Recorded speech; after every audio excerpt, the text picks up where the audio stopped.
Here's what happened round 13 of the FIM Motocross World Championship, the MXGP of Czech Republic in Loket. MX2 race 1 and Thibaut Beniston crossed the Fox shot line for the third time this year. He was closely flanked by Tom Guillon. Tom Vialle was in around about 7th or 8th place at this stage, just behind Andrea Adamo. Those two connected through turn 2.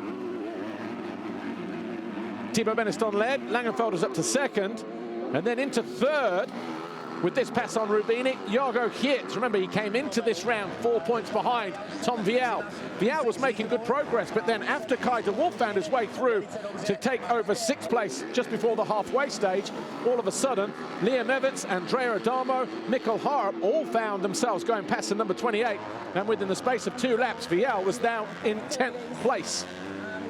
2 laps to go. Kevin Horgmo capitalised on that mistake from Stefan Rubini to move into 4th, but it was Thibaut Beniston who crossed the line to win for the 3rd time this year. Langenfeld was 2nd, Geerts, Horgmo and Rubini, your top 5.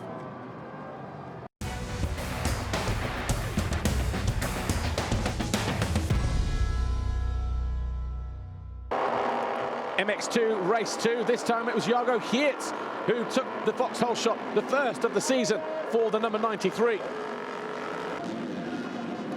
On a freshly watered track, conditions were a little bit tricky for the riders, and the first rider to make moves was the number 28 of Tom Vialle halfway around the lap.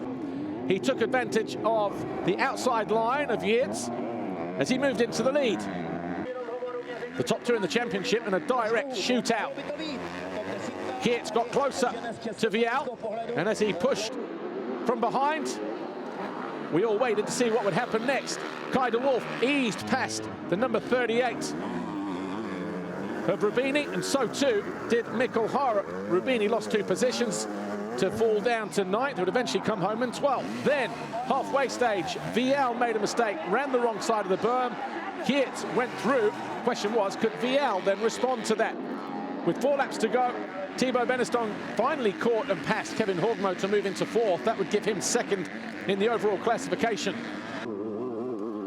Final lap, heading uphill for the final time. Tom Vialle wasn't able to capitalise or close the door. Jago Geerts would cross the line to win from Vialle, Langenfelder, Beniston and Horgmo. And that meant that Jago Geerts, going 3-1, secured his 14th Grand Prix victory, his 4th of the season.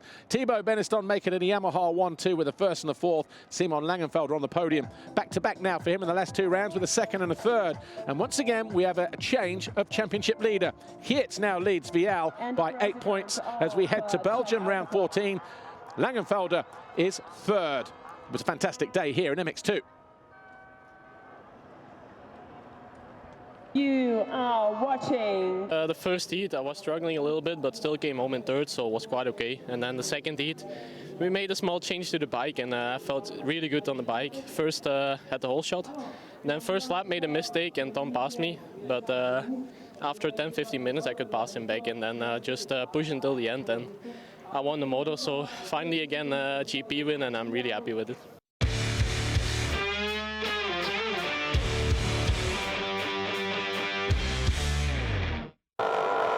MXGP race 1. Jeremy Seewer quickest to the foxhole shot line for his 2nd black plate of the season, but on the exit of the turn, Jorge Prado was quickly into the lead. Tim Geiser was there in 3rd, Maxime Renault, Glenn Koldenhoff rounding out the top 5 as they headed through the first few corners. Then Jeremy Seewer struck early, lap 4, with this pass on Tim Geiser to move into 2nd position, and then 3 or 4 laps later he found his way past Jorge Prado to move into the lead. Remember, he won the qualifying race on Saturday. Then we had a change for 2nd place. Tim Geiser getting the better of Prado to move into 2nd, and then a couple of laps later Maxime Renault, back from injury, moved into 3rd, and then 4 laps later it was Koldenhoff who moved into 4th. Jorge Prado was now in 5th. That's where he would stay. But Jeremy Seewer crossed the line to win for the 3rd time this year, his 14th career victory from Geiser and Renault.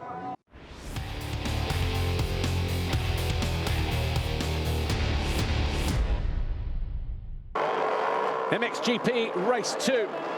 This time it was Jorge Prado who grabbed his 13th Vauxhall shot. It was tight on the exit, though, between him and Jeremy Seewer. Seewer did, though, what he had done to him in race 1 as he went back past Prado. Maxime Renaux was in second. Koldenhoff third, but on the opening lap, Geiser was through into third, and then the lead changed hands as well as Jeremy Seewer spun up. Maxime Renaux took full advantage. He out-dragged his teammate to take over the lead, and from there, no one really saw which way he went. Geiser was in third place at that time. Late on, number 10, Calvin Vlaanderen, found his way past the 101 of Guadagnini to move into 8th. He then went by Jed Beaton to take over 7th place. The action was midfield. 32, Brent Van Donnick also found his way past the Red Bull Gas to move into 10th place, but it was short-lived. A couple of corners later, the Italian responded to regain that 10th place. Late on as well, Jorge Prado took advantage of a fading Mitch Evans to take over 5th place. And then Vlaanderen moved past the Honda rider to move into 6th. But it was Maxime Renaux with his 4th race win and his 15th career win, who was victorious in race 2, but it was Jeremy Seewer who secured the overall Grand Prix classification with a 1st and a 2nd.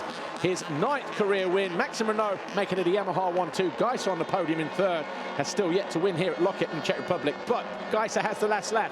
He holds a 125-point advantage over Jeremy Seewer, who now moves up to 2nd in the championship. Jorge Prado now 10 points further back as we head to Belgium, round 14.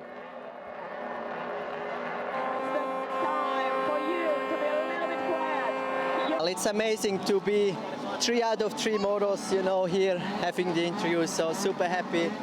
Yeah, another GP win, you know, amazing. Even though one small mistake too much this weekend in the opening lap, because I got 3 out of 3 hole shots this weekend. Yeah, Maxime got me and he rode a really good race.